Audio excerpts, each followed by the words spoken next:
Majority Leader. Madam Speaker, I move that we open the period of sponsorship and debate. There's a motion to open the period of sponsorship and debate. Is there any objection? The chair is none. The motion is approved. Majority Leader. Madam Speaker, I move that the Vice Chairperson of the Committee on Local Government, the Honorable Arnan C. Panaligan, be recognized to begin sponsorship of the said measure. The Honorable Arnan C. Panaligan from the 1st District of Oriental Mindoro is recognized for his sponsorship. Thank you, Madam Speaker. Madam Speaker, fellow members of the House of Representatives, ladies and gentlemen, as Vice Chair of the House Committee on Local Governments and Chair of the Committee's Technical Working Group, I have the honor of sponsoring on the plenary House Bill number 11287, which is a substitute bill of 18 House bills, the purpose of which is to fix the term of office of barangay and sangguniang kabataan officials and changing their term of office, amending for the purpose sections 42 and 43 of Republic Act number 7160, otherwise known as the Local Government Code of 1991 as amended.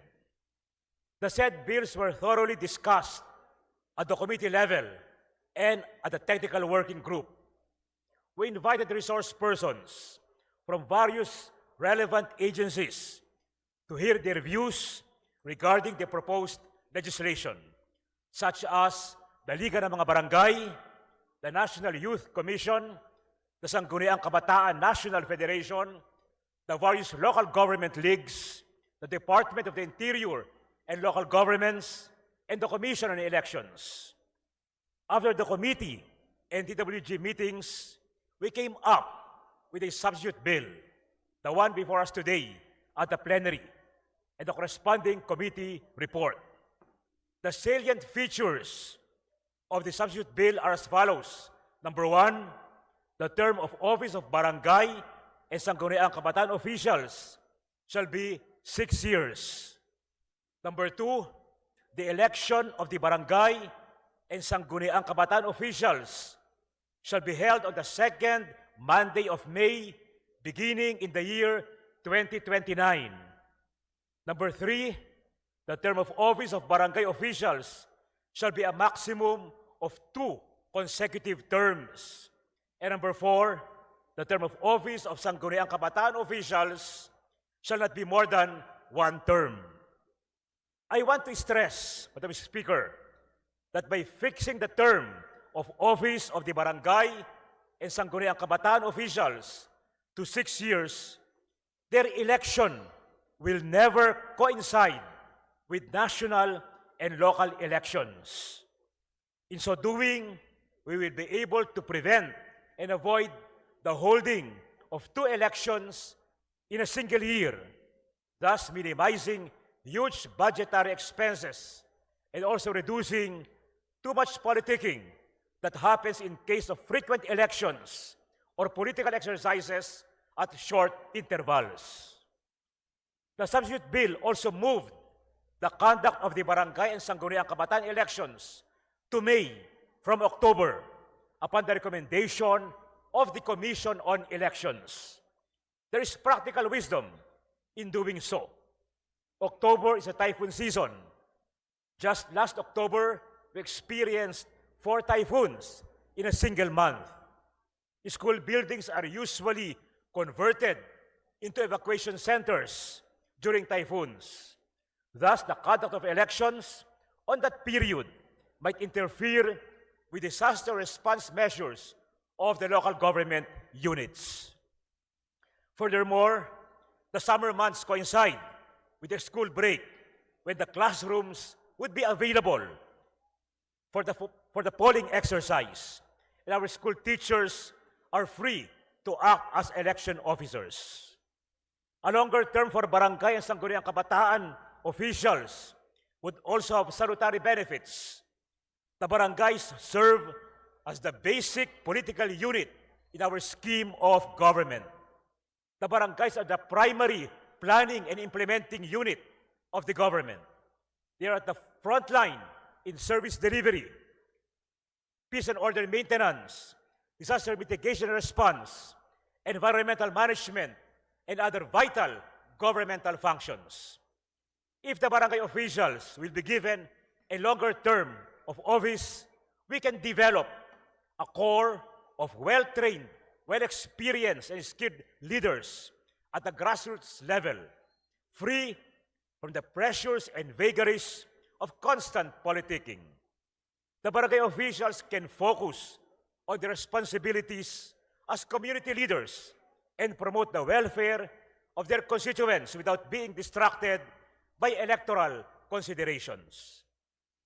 By fixing the term of barangay officials and Sangguniang Kabataan officials to 6 years, we will also obviate the need to enact legislation postponing or resetting their elections, which was declared unconstitutional by the Supreme Court in the case of Makalintal versus Commission on Elections, decided last June 27, 2023.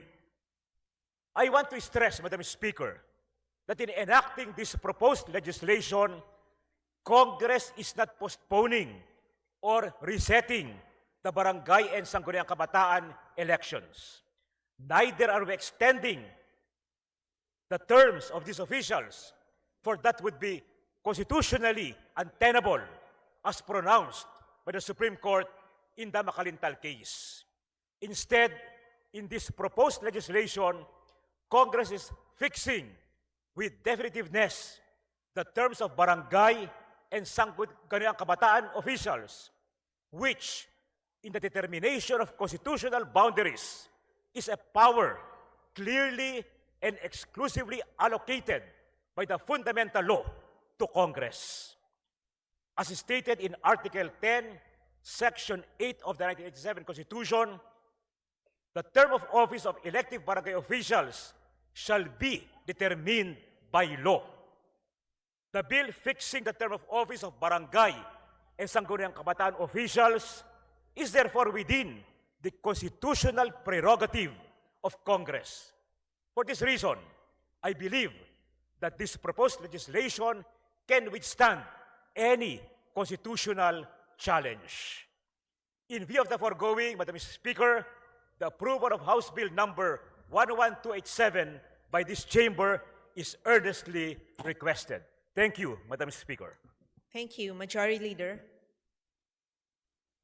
Madam Speaker, I move that we recognize the Honorable Faustino Ino D, the 5th of the 6th District of Isabela, to deliver his sponsorship speech.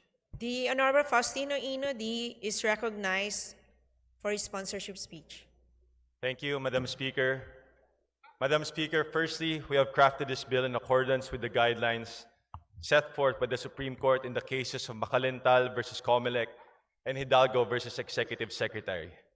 And to be clear, the Supreme Court did not prohibit the postponement of the barangay and SK elections, but merely set the criteria to be met.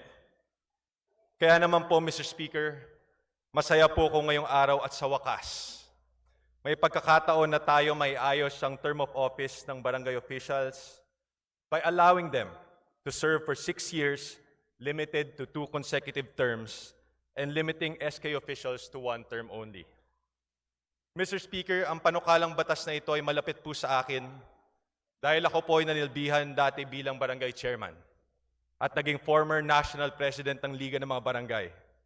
Kaya noong panahon po namin noong 2018, amin ding idunulog sa Kongreso ang aming pagnanais na ipostpone ang eleksyon dahil kulang ang oras upang ipatupad na maayos ang mga proyekto at programa ng ating pamahalaan. Sa kadahilanan na sa unang taon mo bilang bagong opisyal ng barangay ay may learning period ka sa iyong trabaho at ikaw ay dadaan sa iba't ibang klaseng trainings. Bukod pa dito, maraming pondo ang ginagastos ng ating mga barangay officials para sa training ng ating mga barangay workers, kagaya ng mga BHW, BNS, barangay secretary, at iba pa, na alam naman po natin ay karaniwang napapalitan pag ibang barangay chairman na ang nagwagi sa halalan. Para po sa kalaman ng lahat, ang ginagawa ng barangay officials para sa kanilang mga komunidad ay higit pa sa mga tungkulin at responsibilidad na nakalagay sa Local Government Code at iba pang mga batas. Ito ay dahil halos lahat ng problema sa ating mga komunidad ay concern din ng mga barangay. At bukod pa rito, hindi sapat ang honorarium na kanilang natatanggap, kaya naman sila ay tunay na mga lingkod bayan. Furthermore, Mr. Speaker, countless programs and activities of the national and local governments that are crucial for nation building are cascaded to and implemented by the barangays. So, Mr. Speaker, what we've experienced in 2018 is the same situation that the newly elected barangay officials face. With their current term of office, they will only be allowed to serve for little more than 2 years. Again, we have already spent billions in the conduct of the BSKE elections. We have also spent billions to conduct trainings for new barangay officials and barangay workers throughout the country, the cost of which is charged to their already limited barangay funds. Mr. Speaker, rather than having 2 elections in a 6-year period, not only will our country save billions of pesos, but our communities will be saved from the political divisiveness that is deeply sown during election periods. So conducting barangay and SK elections on second Monday of May 2029 and every 6 years thereafter will also prevent conflict with any national or local elections until 2095. So my dear colleagues, as representatives of our districts, I'm sure that most of you are aware of the plight of our barangay officials. Many of us here will agree that most of them are true public servants who want nothing more than to serve and better their communities. However, this representation also agrees na mahabang panahon po ito para sa mga barangay officials na hindi nagtatrabaho at abusado. Totoo naman po ito. Pero, ang panahon na ito ay nararapat at sapat para sa mga opisyales na nagtatrabaho ng tapat para sa kanilang barangay at kanilang mga kabarangayan na alam kong higit na mas nakararami. So, Mr. Speaker, let's not allow a few rotten apples to spoil the bunch. There are always ways to discipline and remove erring officials in accordance with our laws. Lastly, Mr. Speaker, this bill aims to promote stability and continuity in the delivery of essential social services provided by the more than 42,000 barangays to the Filipino people. So I appeal to all of you, my dear colleagues, to support the passage of this bill, as I am confident that the barangay officials in your district will be grateful for your support. Maraming salamat po, Madam Speaker. Thank you. Majority Leader. Madam Speaker, I move that we recognize the Honorable Ricardo S. Cruz Jr. to deliver his sponsorship speech. The Honorable Ricardo S. Cruz Jr. from the Lone Taguig Patero City is recognized for his sponsorship. Madam Speaker, esteemed colleagues, ladies and gentlemen, good afternoon. I rise today to humbly ask your support for House Bill number 11287, entitled An Act Fixing the Term of Office of Barangay and Sangguniang Kabataan Officials and Changing their term of office from 3 years to 6 years, amending for the purpose Section 42 and 43 of Republic Act number 7160, otherwise known as the Local Government Code of 1991 as amended. This measure seeks to institute your main reforms, fix the term of office of barangay and SK officials to 6 years, synchronize the barangay and SK elections to the second Monday of May 2029, limit barangay officials to 2 consecutive terms, and limit SK officials to 1 term. This measure has garnered widespread support from various stakeholders, including barangay officials, SK representatives, and community leaders. Their insight and experiences have been instrumental in crafting a bill that addresses the realities on the ground. Their voice reflects a shared aspiration to provide our local leaders with the time, and stability necessary to effect meaningful change in their communities. Having served as a barangay captain myself, I understand the challenges of a short term in office, policies that need to be institutionalized, require time, and more often than not, 3 years is simply too short. This is especially true because incumbent officials are often preoccupied with the looming need to prepare for an upcoming campaign during their term. By extending the term to 6 years, not only does this ensure sufficient time for barangay and SK leaders to implement programs and deliver essential services without disruption. It also avoids overlapping with national election, giving COMELEC ample time to prepare. Moreover, we address frequent postponement of barangay and SK election, providing stability for these vital political units, which serve as the front line of governance and public service. Second, by synchronizing the barangay and SK elections to the second Monday of May, logistical issues caused by the typhoon season are reduced. Third, limiting barangay officials to 2 consecutive terms will strike a balance between continuity of leadership and the opportunity for new individuals to bring in fresh ideas and approaches to local governance.